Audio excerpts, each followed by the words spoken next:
The Comanche. Went in with the airbrush and did some post shading, and it turned out really well. I did it very lightly. I didn't want to go overboard, make everything contrast.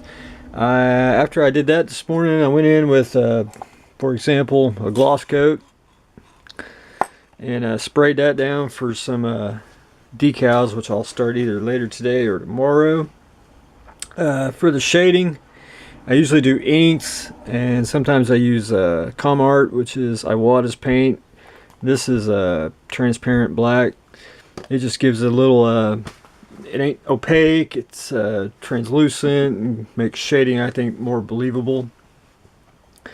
And I got it on the round 2 base, so rod, you can mount it however you want. And I got to explain one thing about the gun. When I originally glued it, it was straight, and then I walked away, came back, and it shifted, and then it set.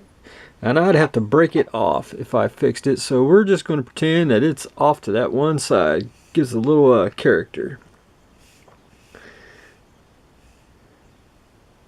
The Comanche is almost done. Just got to do the decals and do a little final weathering, and we'll be rocking and rolling. The Battlestar. I got all the red painted on, and I went in and did some shading on it. This is the exact same way I painted my studio scale one. I think it gives it a little more worn look, which a Battlestar should have.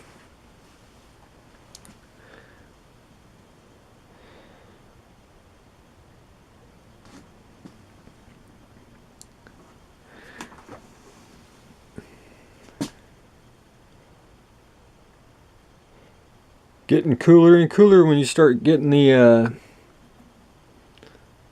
painting on. I'm going to let this dry for a little bit, and then I'm going to go in, shoot some gloss here, and put on the Galactica decals, which I believe these are inkjet printed, and since I assume they are that, I'm going to shoot some decal bonder on it and get them on later this evening, just in case he accidentally forgot to, and they'll come off the paper and won't run or do anything of that. But it is looking sharp, and hopefully a day or two I'll be able to put it on the Robart stand and get the lights on and show everybody what it looks like.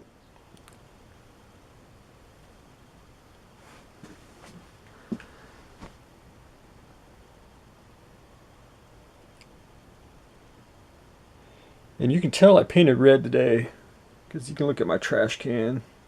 It either looks like I bled to death or I paint with red. The T-Rex. I couldn't leave it alone. It's actually a fun kit. I mean, it takes like 5 minutes or less to put it together. One thing about it, there's basically one gap, and that's right there on his head. And I already glued it down before I should have fixed it, but on the mounting plugs here, if you just take Mr. Knife and just shave off a little bit, like one side, you'll have a better fit. Because these are like super tight. I mean, you don't even need glue to put the parts on, but I got him glued and started, and after I shaved off a little bit of it, it went in just perfect. But that's an easy fix, because I will be using epoxy sculpt. I'll just put that in, resculpt the scales and everything on it, and that's about it. There's a little few gaps along here, like right there, but basically it's like a fold, and a little bit on his tail. And one thing the instructions say, and I agree with it, when you put it on the base, I would pin it. It would give him a little more sturdy. Just drill you a hole from here and here, put you a brass rod in about up to here, and be good to go. And I'm tinkering. I can't decide really what I want to paint him after I get him all fixed up. Real dinosaur colors, or paint him all green and make him a Beast Boy from Teen Titans. That was one of his favorite animal modes. But it's a great kit. I mean, it's just fantastic. And heavy. And I'm not a big fan of the Triceratops, but I was thinking more of it's growing on me, thinking of a Dino Rider type conversion for it. But that's what I got going on today. Tinkering with the T-Rex for all that paint dry. That needs to hurry up and dry some more, so I put some decals on. And getting farther along on the Galactica. And hopefully next week I will do the review on the Terminator 2 tank.